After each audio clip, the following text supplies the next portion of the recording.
Hi, my name is Kristi, and this is my Whole30 story.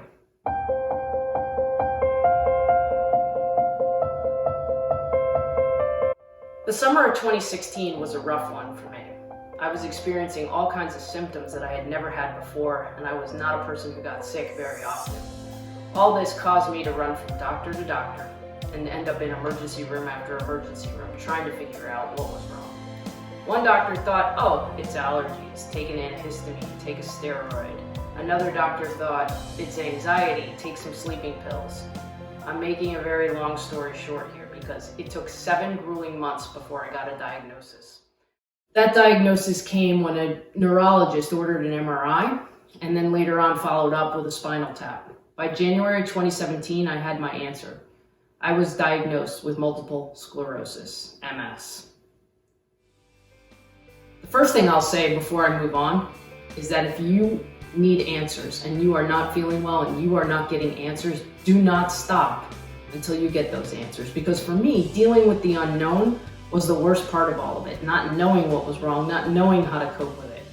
When I found out what it is, I said, look, this is not a death sentence. We can do this, we can do this. And as my husband appropriately said at the time, we got this.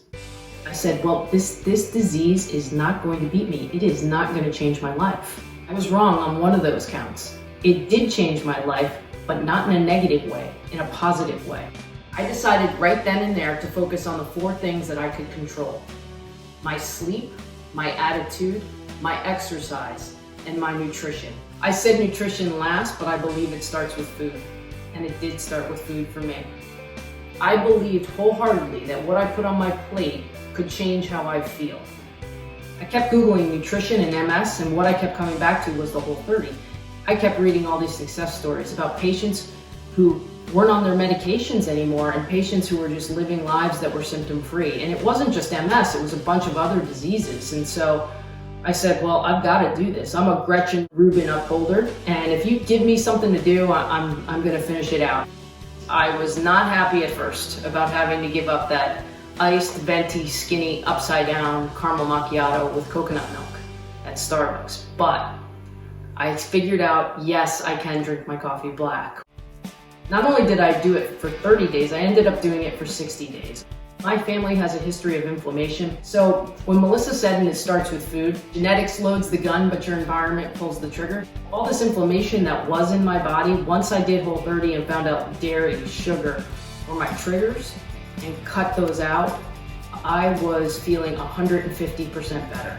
So 3 years into my diagnosis now, and I can tell you that I think I've had 6 or 7 MRIs and no new lesions in my brain at all.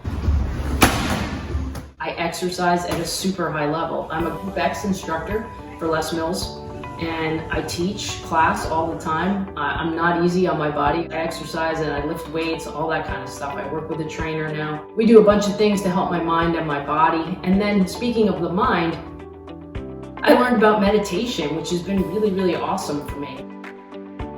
I am a John Gordon disciple, so I believe in the power of positive, and I believe that your mind is such a powerful thing, whether you're doing Whole30 or anything else. And then the other thing was sleep.